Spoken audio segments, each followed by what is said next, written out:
Bonsoir, pour le troisième épisode de nos histoires de phare, je vous propose un retour aux Roches d'Ouvres. Pour cela, en partant du port de Lézardrieux, il faut mettre le cap au nord, très au nord même, puisque ce phare est construit sur un plateau rocheux au large de l'île de Bréhat.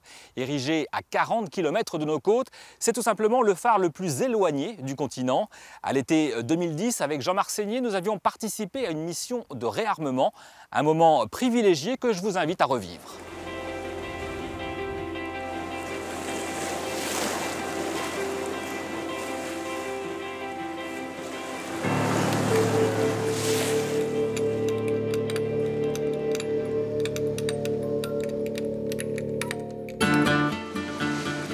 Pour arriver jusqu'au phare des Roches d'Ouvres, il faut compter 2 bonnes heures de traversée depuis le port de Lézardrieux.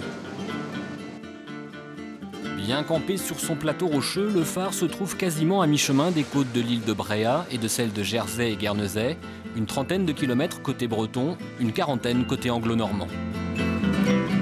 Les Roches d'Ouvres, c'est le dernier phare construit en mer, ou plutôt reconstruit après sa destruction à l'été 1944.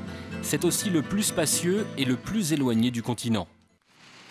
Alors, avant d'y passer quelques jours, mieux vaut ne rien oublier à terre, à commencer par l'eau stockée dans le socle de l'édifice.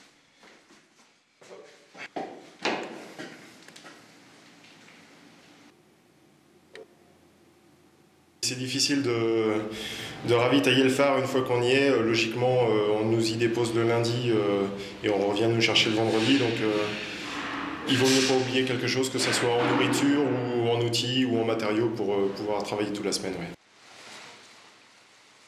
Ludovic et son équipe entament leur 3e semaine de présence estivale aux Roches d'Ouvres. 3 semaines avec des hommes à bord, c'est désormais le rythme de vie pour ce phare qui n'est plus habité depuis son automatisation en octobre 2000.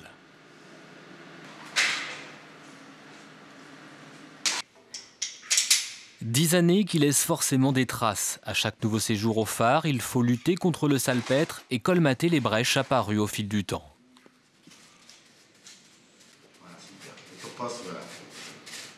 Là, sur le béton, en fait, le béton est explosé par rapport au sel.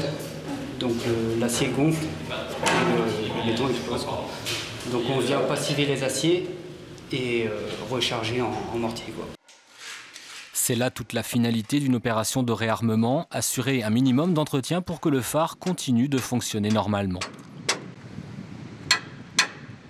Cette année, la coupole, c'est-à-dire la partie qui abrite les lampes, est ainsi mise en sécurité avant des travaux de rénovation programmés pour l'an prochain. Un calendrier établi à l'avance, même s'il faut tenir compte des aléas climatiques. Les conditions météo sont prépondérantes dans le choix des travaux qui sont effectués. Aujourd'hui, début de matinée, la météo n'a pas été très bonne. On privilégie les travaux de maçonnerie et les travaux de réfection de coupole à l'intérieur du phare.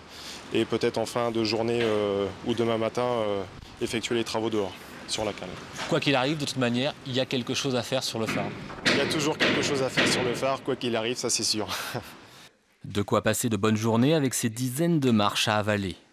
Pour Serge, qui a connu les dernières années de gardiennage, c'est malgré tout un vrai plaisir de remonter au phare, avec un rendez-vous essentiel, celui du repas. Un moment de partage où à tour de rôle, chacun met la main à la pâte.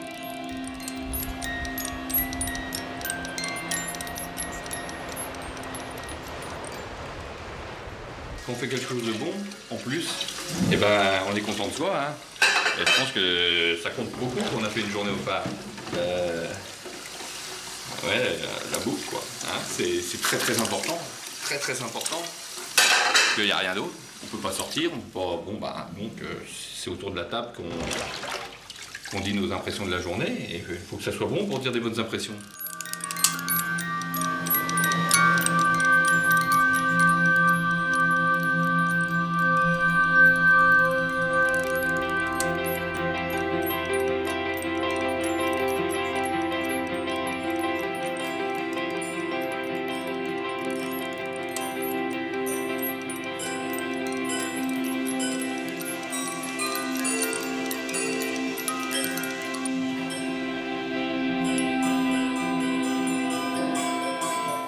Cette nouvelle journée s'ouvre sous un soleil qui ne demande qu'à percer. Dans cette lumière de fin d'été, les pierres de granit rose qui ornent l'édifice changent d'éclat.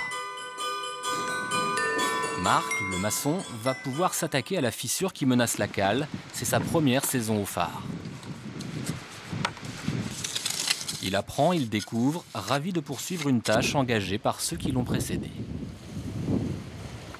Moi, je pense surtout à ceux qui l'ont construit, en fait, puisque je suis passionné par la taille de pierre.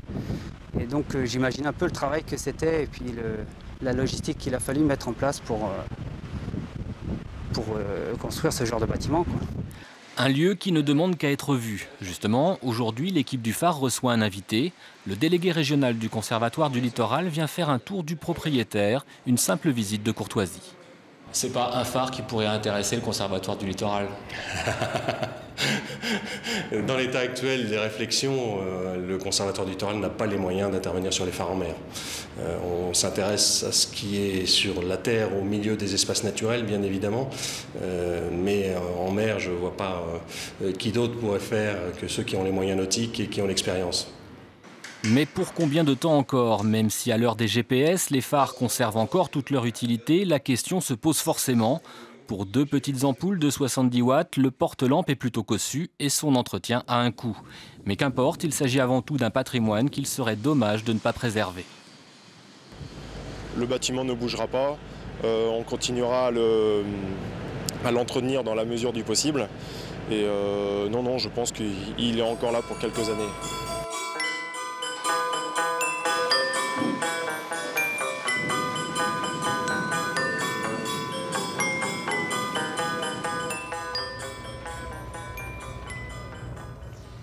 Depuis le 20 avril 2017, le phare des Roches d'Ouvres est officiellement classé aux monuments historiques, de quoi bénéficier d'une meilleure protection grâce au ministère de la Culture.